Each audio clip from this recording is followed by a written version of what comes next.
Hello students, how are you all? I hope you all are doing good. Children, as you all are aware that we were doing chapter 14 water, and in that we have done, till now we have done the explanation of first, that is what are the uses of water, then we have done what are the sources of water, and then today we are going to discuss about certain terms or terminology we are going to discuss, that is in context with your water cycle, or to study states of water. If you want to study states of water, before that you must be knowing those terminology. So those terminology that you have already done in your previous classes, but still it required some kind of a revision also, or some kind of a, there must be change in concept. Like earlier in the smaller classes you keep on cramming of those things, but here what happened, like you must be knowing what is the concept behind it. And if I'm talking about evaporation, so if anything, it is not like that, that the water from uh, that is an impression in children mind, that water from rivers, sea, oceans, that is getting evaporated. It is not like that. If you take a pot, fine, you take a pot which is earthen pot, you can take it, and that earthen pot, you'll take some water and kept it. Normally you have seen that the people, those who are keeping that water uh, with for drinking birds and for smaller birds, they're keeping that earthen pot, filling it and keep it on their terrace. So that earthen pot, you find it out that the water from earthen pot, that will get evaporated, and that is there, that birds are drinking that water. No doubt that birds are also drinking that water.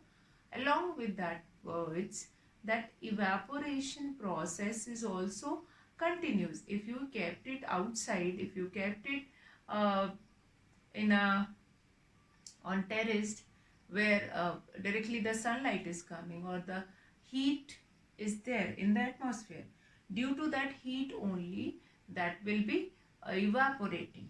So evaporation is the first term which is very important, as well as that is how to use it in context with water cycle, as compared to like how it is going to use it uh, in context with states of water. So, like take two earthen basins of same size, put equal amount of water in them. Keep one basin in the sun and the other in the shade. Observe the two earthen pots or earthen uh, basins. What do you observe? That you will find that the water evaporates faster from the basin which was kept in sun, as compared to that which is kept in shade. Now this shows that water evaporates faster on heating. Fine. On heating, water evaporates faster. Now this evaporation you can observe in your kitchen also. When you are cooking anything, that water vapors which are going into sky, that is again an example of that. Again an example of uh, evaporation only.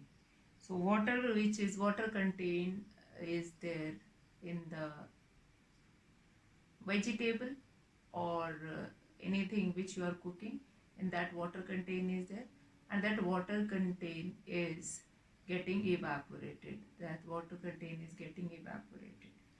So water cycle, again water changes its states and continuously move from the earth to the atmosphere, and from the atmosphere to this water cycle. Before I move straight away, move to jump to water cycle, I'm going to discuss this all this terminology first. So melting and freezing, what do you mean by melting first? So for melting,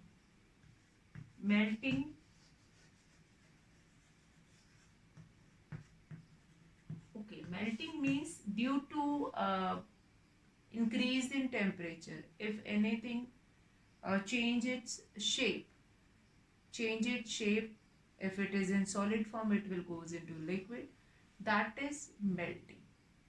Whether that is melting of chocolate is there, melting of uh, ice is there. If you have taken a beaker or a glass, you can take it, and transparent glass you are going to take it, take some ice cubes in it and kept it in at the room temperature, keep it outside from the freezer, and then what you are going to find it out that after some time it will start melting, it will start changing into water. So what is this? That is your process of melting only, that is the process of melting only. Then we'll come to next is what? That is, if that melted ice or ice which is changes into water, that you are going to keep it again in refrigerator, or you will keep it somewhere where you are going to decrease the temperature, that will become ice again. So what is that? That is freezing. So melting and freezing. Freezing freezing means again the melted ice which you have kept outside, the ice which you have kept outside, it will get melt and changes into water. That process is melting. Due to room temperature only all these changes occur. Now melting does not due to heating it. Melting means when it is doing at a room temperature, if you are going to keep it outside. So melting means they absorb heat from surrounding and melt it to form water. So this is known as melting of ice. Now when water is cooled, it turns again into ice, that is your freezing. Melting at room temperature, freezing when you will kept it again in the freezer, and then that will freezes again. So after that, evaporation. Now this melting occur at room temperature only, and evaporation intentionally we are going to increase the temperature in evaporation, or due to heat of sun, due to heat of gas burner. Evaporation is done due to heat of sun, where the temperature raises up or rise up. So evaporation, when water due to heat of sun or due to heat of by using gas burner and all. So water contain, or water which is present in a beaker or somewhere, that or water contained in any food item also, that is getting evaporated, that is going into atmosphere, that is your evaporation. Fine. So a simple example you can see of evaporation, when wet clothes you are keeping it into sunshade, what you find it out that after some time that cloth will become dry. So this simple experiment you can do it, that one wet cloth you can put it in sunshine, and the other you are going to put it in sunshade.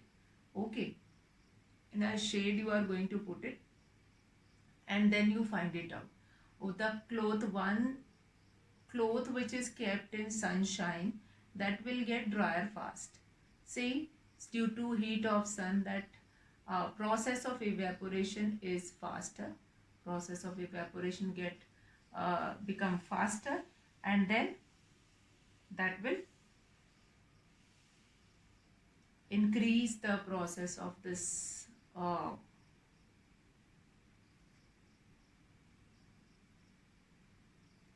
that will increase the process of this the states of uh, that is become drier again, evaporation.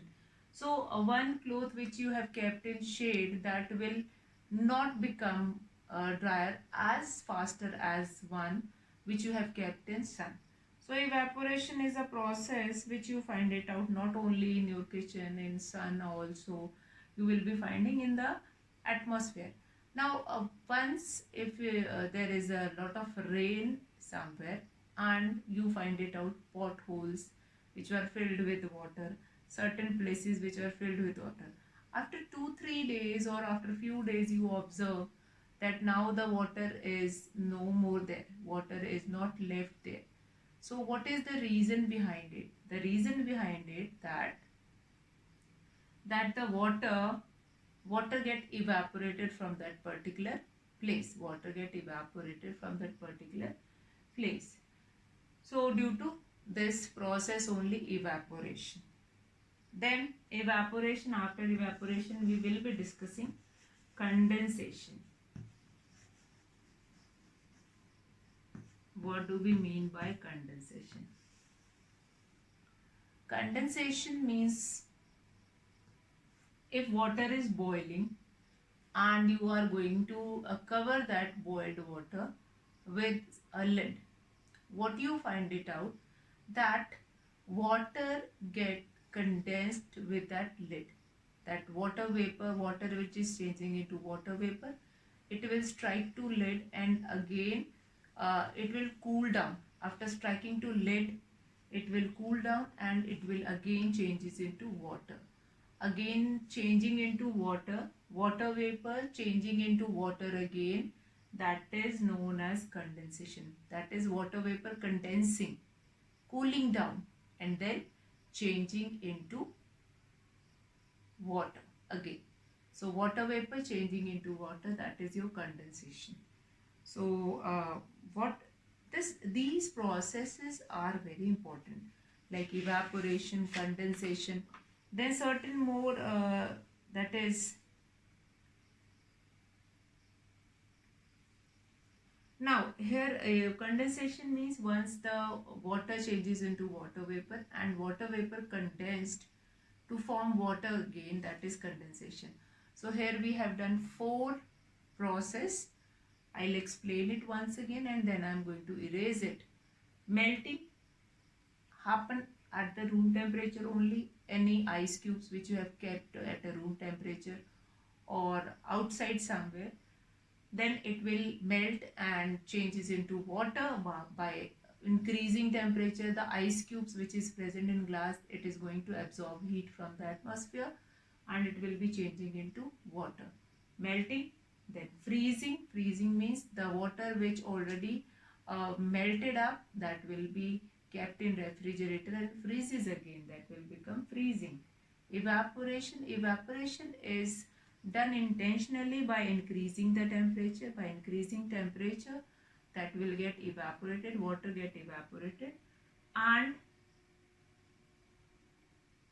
this process evaporation will be done. Condensation, condensation is a process through which, like condensation is a process through which, that is water vapor which goes into atmosphere, or water vapor raises up and due to striking with the lid or by increase in height, it will condense, cool down, and then again it is forming, that is forming,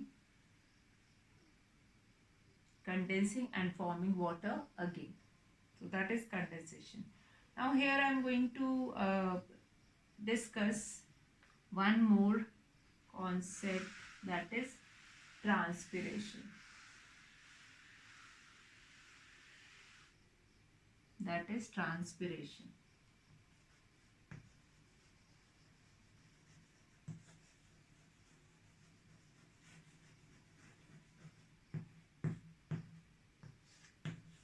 That is transpiration. What do you mean by transpiration?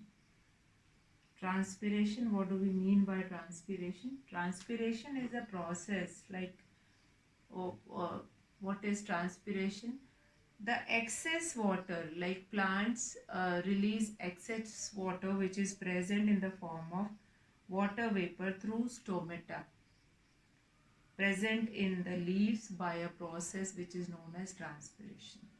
So basically evaporation, that is due to heat of sun the water get evaporated. But transpiration is a process that plants release excess water which is already present in plant. Excess water which is present in plant, that will be released by plant or in the form of water vapor through stomata which is present in the leaves by a process which is called transpiration. So transpiration is a process through which water, excess of water released through it. So excess of water is released through uh, stomata, that is transpiration, like move, and that is this process is continuous. You might have seen that small droplets over leaves after night in the morning. You must have seen small droplets over that leaves. That is due to excess of water which is present. Like by the time photosynthesis happen, they utilizing that water to prepare their food. But once the this process of photosynthesis stops, then they find it out if excess of water which is present in their leaf, which is present in their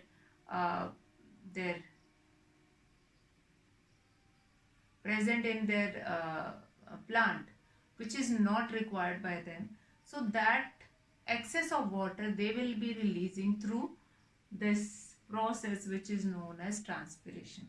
So plants release excess water in the form of water vapor through stomata present in the leaves by a process which is called transpiration. Again, transpiration is an important process, since the water which is released by transpiration, it will goes into atmosphere in the form of due to evaporation. Then if evaporation happen, then condensation will also happen. And then the last uh, terminology which we are going to discuss, that is precipitation. What do we mean by precipitation? So if you understand all these terminology, then only we can do or we can discuss water cycle as well as states of water also. So precipitation, when water vapor which rose up in the atmosphere, it will get cooler, it will condense to form cloud. Once the cloud will become heavier, they'll come on the earth in the form of rain. And this coming on the earth in the form of rain is called precipitation. In the land, precipitation in the land area, the precipitation is done in the form of rain. But in hilly area, the precipitation done in the form of snow. Fine. Both snowfall is also a part of precipitation only. That is also considered in precipitation only. So precipitation is done in two form, that is on land it is rain, it is in rain form, and in hilly it is in snowy form. So precipitation is done in land form, it is in the form of rain, and in hilly form it is done in the form of snow. So precipitation, transpiration, precipitation. Okay. Now wherever the amount of rainfall varies from one place to another place, and the places where less rainfall will be there, so they will be suffering a condition like drought and all. And what happens if it rain heavily, then floods will come. So there are the certain drawback of water also, like if water will be present in excess amount, then uh, the particular area will be suffering from flood, and if there will be less water, then the particular area will be suffering from drought. So all these conditions will be there, so that we are going to discuss later. Though plants and animals, for both we required water, that is basic necessity of all of us. So I hope you all have understood all those terminology. Then states of water we will be discussing in the next class. So that's all for today, children. Have a good day.